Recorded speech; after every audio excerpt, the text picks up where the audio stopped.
दे दिया हुआ आपको, जो जो गिवन है पहले वो लिख लो आराम से।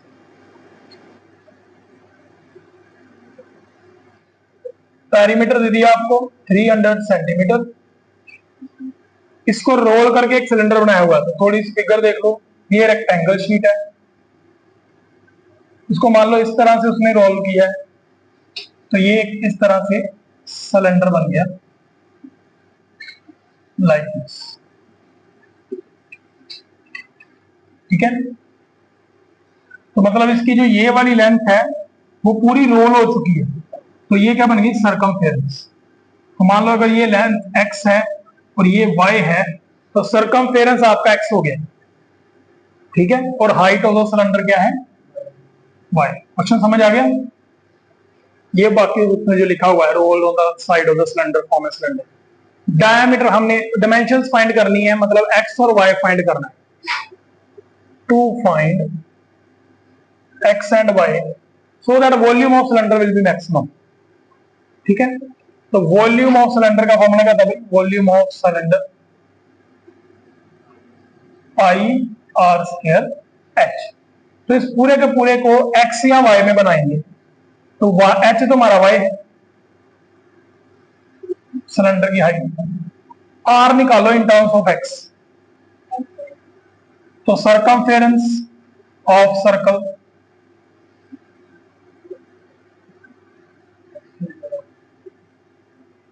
सर्कमफेरेंस ऑफ सर्कल, ये ना, ये पोर्शन मुड़ गया है और क्या बन गया है, circumference. Clear, so that is 2 pi r is equal to x। तो यहां से r की वैल्यू क्या आ गई, x ओवर 2 पाई। तो मेरे को तो एक वेरिएबल में चाहिए, तो अगर मैं r को x में लिख सकता हूं, तो मेरे को y को भी x में लिखना पड़ेगा, तो वो मैं यहां से यूज करूंगा। गिवन चीजों से उठाएंगे ना। तो पेरीमीटर ऑफ रेक्टेंगल का फॉर्मूला क्या होता है, पेरीमीटर में दिया that is 2 times x plus y की वैल्यू 300 है, तो x प्लस वाई कितना हो गया, 150, 150। अब यहां पर मैं y की वैल्यू निकाल लेता हूं, वो कितनी बनेगी, 150 माइनस x। एक मैं यूज करूंगा r की जगह पे ये, और जो कि मेरा h है जो y उसकी जगह पे ये। अब मैं वॉल्यूम ऑफ सिलेंडर लिख, सो वॉल्यूम ऑफ सिलेंडर अब बनने वाला है पाई आर स्क्वायर। दोबारा लिख लेते एक बार, h। So v is equal to pi, r की वैल्यू ये रही, that is x square over 4 pi का स्क्वायर इंटू h की वैल्यू ये रही, that is 150 minus x। Solve कर दें, पाई के साथ एक पाई कट गई, v as a function of x बन गया, जहां पर बचा x square into 150 minus x over 4 pi. तो 1 ओवर 4 पाई तो कॉमन ही है,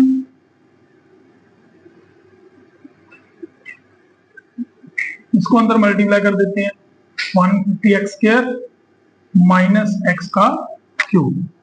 तो अब हमने इसको क्या करना है, मैक्सिमाइज करना है, वहां से मुझे x की वैल्यू मिलेगी। तो v डैश x निकालते हैं हम, 1 बाय 4 पाई, करो डेरिवेटिव कितना आएगा, 300x माइनस 3x का स्क्वायर। इसको किसके इक्वल कर देना है, इसको नंबर 1 भी दे दे, डबल डेरिवेटिव भी करना है ना।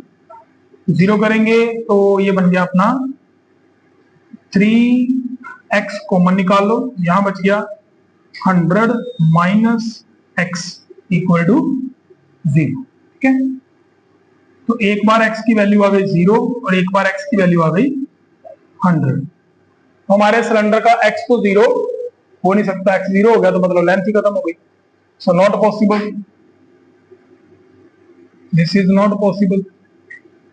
तो हमारे पास x की इकलौती वैल्यू बच रही है, दैट इज 100। ठीक है, तो डायमेंशन तो आ चुकी है, अगर x मिल गया तो मतलब y भी मिल गया। ओके, अब बस ये चेक करना है कि इस पे क्या आना चाहिए, लिखा हो कहीं पे, इट इज लिखा था, हाँ, फॉर्म मैक्सिमम। तो मैक्सिमम प्रूव करने के लिए हमने क्या करना है, डबल डेरिवेटिव। तो दोबारा से स्टार्ट हो जाओ फ्रॉम 1, यहां से डबल डेरिवेटिव करेंगे, 1 by 4 pi as it is, इसका डेरिवेटिव माइनस इसका डेरिवेटिव 6x, और हम किसको किसके ऊपर चेक करते हैं, x की वैल्यू के ऊपर। तो 100 भर दो यहाँ पे, 300 माइनस 6 इंटू 100 कितना हो गया, 600 minus 300 that is less than 0। तो मतलब क्या हुआ, at x equal to 100 volume of cylinder is maximum. तो हमारा सारा सम हो चुका है, अब एक्स वाई लिख देने दोबारा से। तो x आया था मेरा 100, y की वैल्यू वो लिखी हुई है 150 minus x, that is y is equal to 150 minus 100, y आ गया 50 और x आ गया 100।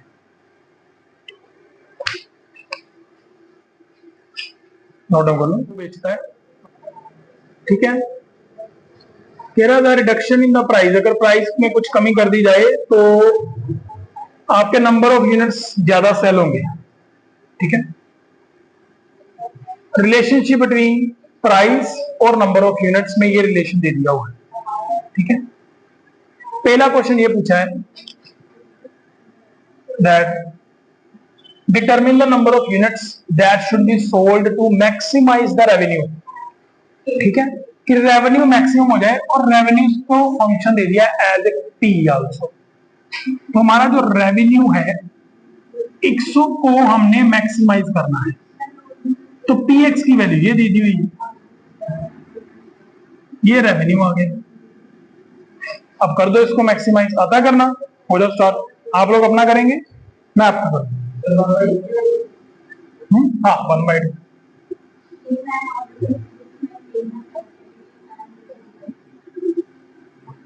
सो मल्टीप्लाई कर देते हैं।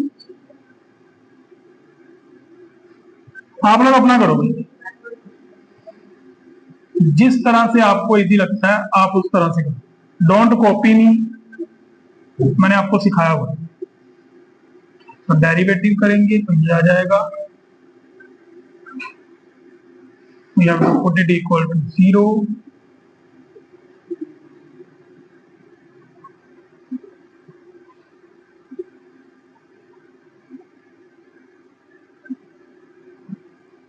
so 450 पे हमारे पास -1 वैल्यू आ रही चीज नेगेटिव, सो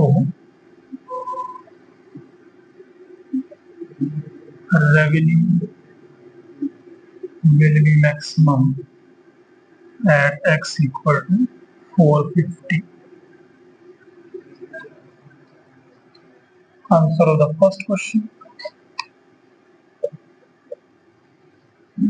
लेट्स सी किस किसने कर लिया पहले क्वेश्चन का आंसर। देखो 1 मिनट का क्वेश्चन था, करो करो शाबाश, करो करो, कोई दिक्कत नहीं, टेक योर टाइम। जिसने पहला कर लिया वो दूसरा आंसर करने का ट्राई करो। What rebate in the price of the calculator should be given?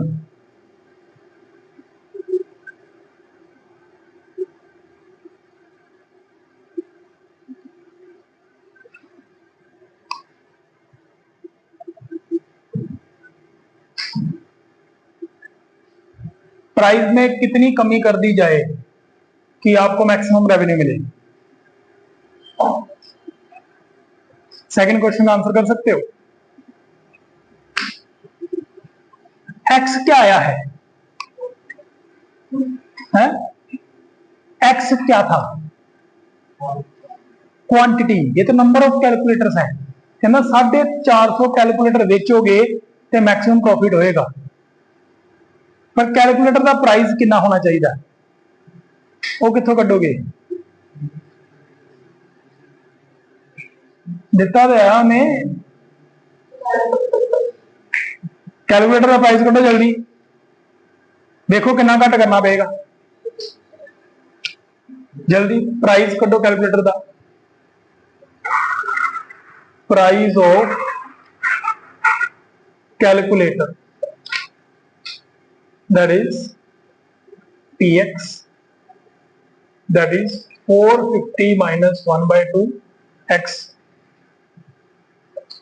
तो ये हो गया 450 minus 225, that is 225, तो भाई वो कह रहे हैं कि कैलकुलेटर का प्राइस जो है वो 225 रुपए कर दो 350 से हटा के, तो आपको मैक्सिमम प्रॉफिट हो जाएगा जब आप 450 कैलकुलेटर बेच दोगे। ठीक है, तो दुकान वालों को जाके आप समझा सकते हो कि मैक्सिमम प्रॉफिट लेना तो इदा होना पैना, प्राइस दसो चीज का, है ना। तो ये दुकान पे किसी भी प्रैक्टिकल है भाई, ये कोई मजाक की बात नहीं है।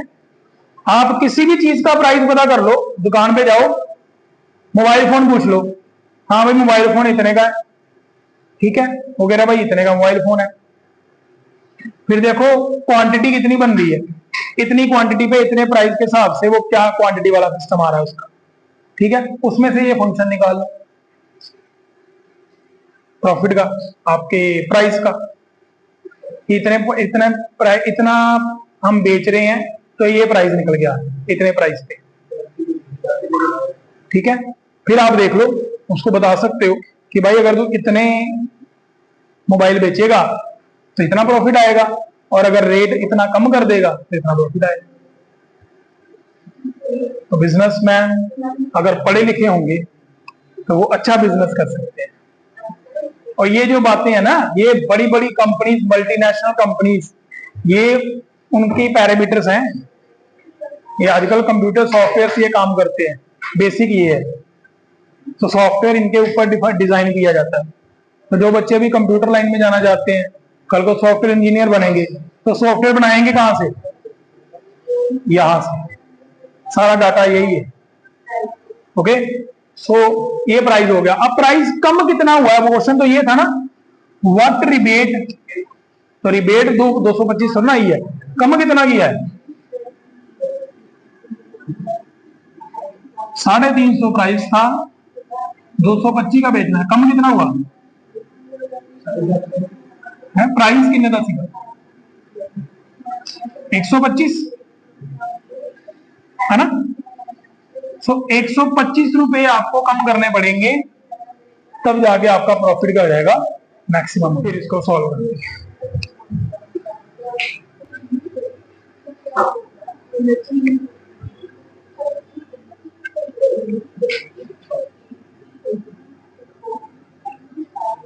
सबसे पहले आपको वॉल्यूम ऑफ टैंक दिया हुआ है,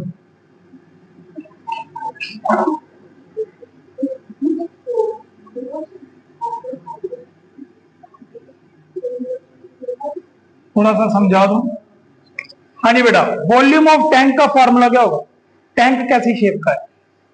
बेस स्क्वायर है। टैंक का जो नीचे वाला बेस है वो स्क्वायर शेप का है।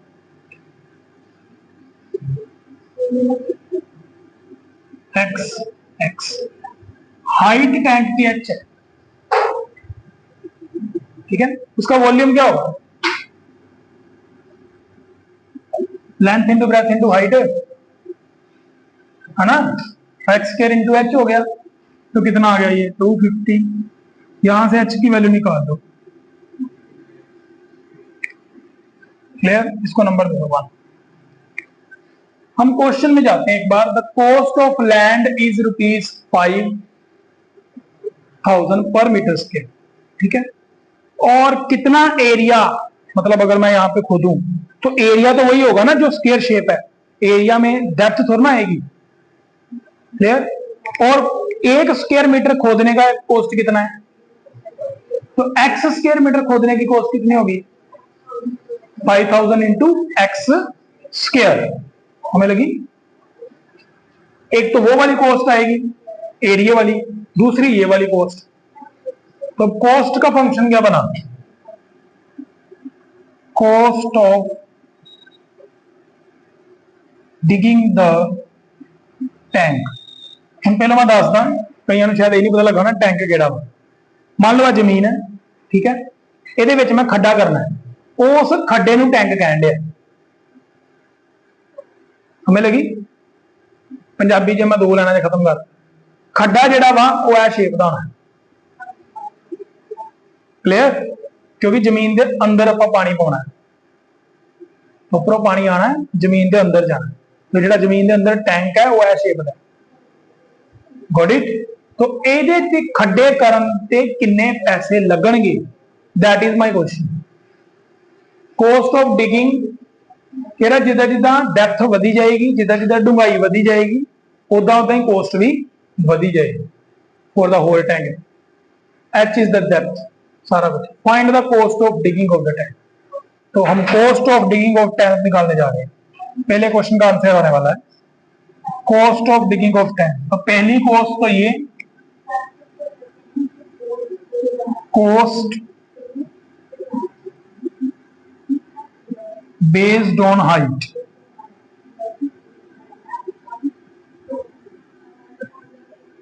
Plus cost based on area. तो हाइट वाली कॉस्ट है ये वाली 40,000 एच स्क्वायर, प्लस वो वाली कॉस्ट है 5,000 इंटू एक्स स्क्वायर। तो सी एक्स बन गया एच का स्क्वायर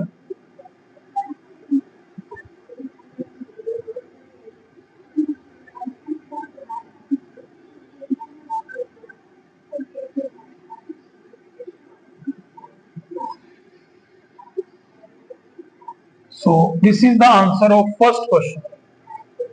इतनी कॉस्ट आएगी, सारा मैंने as a function of x बना लिया है, ठीक है, बेस का स्क्वायर का साइड का, ठीक है। सेकंड क्वेश्चन उसने कहा है डेरिवेटिव निकालो सी का। So D dash C by dx with respect to X ही पूछ रहा है, इसको डेरिवेटिव करेंगे तो लंबा चौड़ा सा आंसर बनने वाला है 40,000। 250 का स्क्वायर कर दो, 25 का स्क्वायर 625, 2 जीरो, एक्स स्क्वायर का डेरिवेटिव 1 ओवर एक्स स्क्वायर का डेरिवेटिव क्या होगा, एक्स स्क्वायर ऊपर चला जाएगा, दैट इज -2 ओवर एक्स का क्यूब प्लस 2 टाइम्स 5,000 होगा 10,000 एक्स। बॉडी ये डेरिवेटिव निकल गया, इसको सॉल्व कर लो, क्योंकि जब केस स्टडी में उसने इसका एक नंबर नहीं देना, उसने इसका आधा नंबर देना है। देख लो हम दूसरा क्वेश्चन सॉल्व कर रहे हैं, अगर आप चाहते हो कि इसका वो पूरा नंबर दे,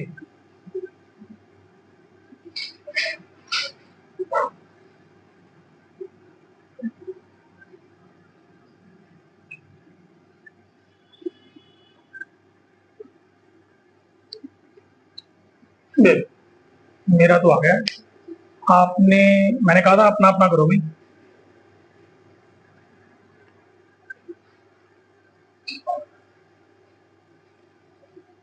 तो हमारा जो आंसर आया डेरिवेटिव का ये आया,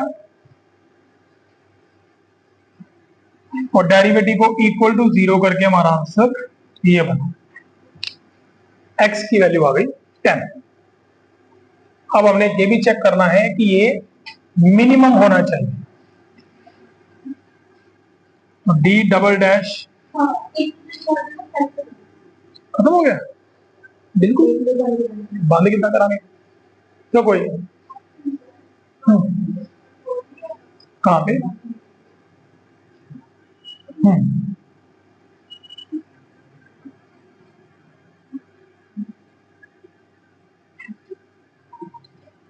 ठीक है, डबल डेरिवेटिव कर दो अब इसका,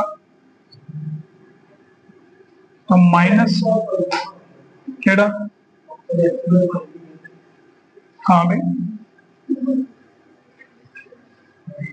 अब वही 1 ओवर एक्स की पावर 4 का डेरिवेटिव करो, वो इतना ही आया। मुझे नहीं करना आता, देखो कितना करना। हाँ जी, तो इसका डेरिवेटिव करेंगे, हाँ भाई 1, अब बताओ यहां पर भी एक्स पावर 5 है, एक्स की पावर 5, 1 ओवर एक्स की पावर 5 का डेरिवेटिव बताओ क्या होगा, माइनस पाई, और नीचे एक पावर और कम हो जाएगी, तो और इधर क्या बचेगा, एक्स का डेरिवेटिव 1, ठीक है। ये बन चुका है। अब हमने x की वैल्यू भरनी है 10।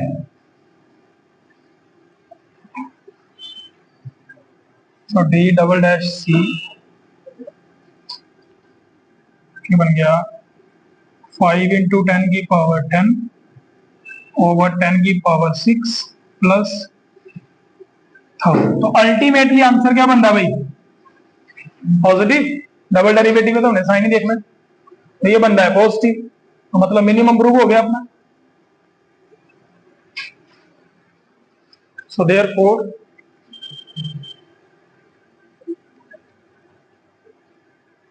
cost is minimum at x equal to 10। मतलब जब बेस का एरिया 100 हो जाएगा ना, तो x की वैल्यू उसने पूछी थी, वो हमने निकाल दी। जो बंदा इतना लिखाएगा x की वैल्यू, ये उसके केस स्टडी कंप्लीट हो चुकी है। 2 नंबर इसके, एक इसका, एक इसका, 4 नंबर की केस स्टडी डन है। ठीक है। अगर आपने इसका दूसरा पार्ट करना है तो फिर इंक्रीजिंग चेक करना पड़ेगा। तो डबल डेरिवेटिव को पकड़ के हो जाओ स्टार्ट। इंक्रीजिंग चेक करना है,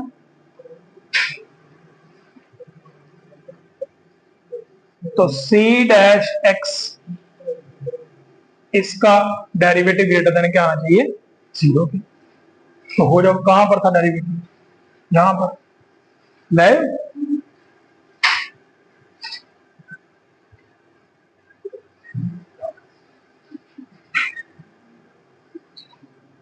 ग्रेटर देन 0, इसको सॉल्व करो। सॉल्व हमने ऑलरेडी किया हुआ है, x ग्रेटर देन 10 आ जाना।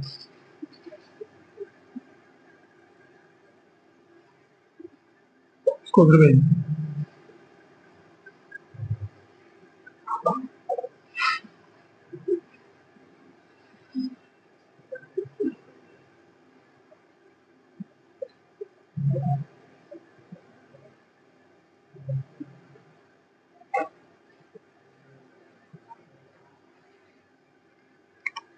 तो ये आपके तीसरे के सेकंड पार्ट का सॉल्यूशन है कि हमारे x की वैल्यू 10 से बड़ी होनी चाहिए। Check whether cx is increasing और not at x equal to 0। x greater than 0 पे तो वो इंक्रीजिंग नहीं होगा, बट ग्रेटर देन 10 पे वो क्या होगा? इंक्रीजिंग। तो आप इसका आंसर बोलोगे नो, क्योंकि उसने एट x ग्रेटर देन 0 पे कहा है। तो 0 पे तो इंक्रीजिंग नहीं है, ग्रेटर देन 10 पे नहीं। आंसर लिखोगे no, it is not increasing.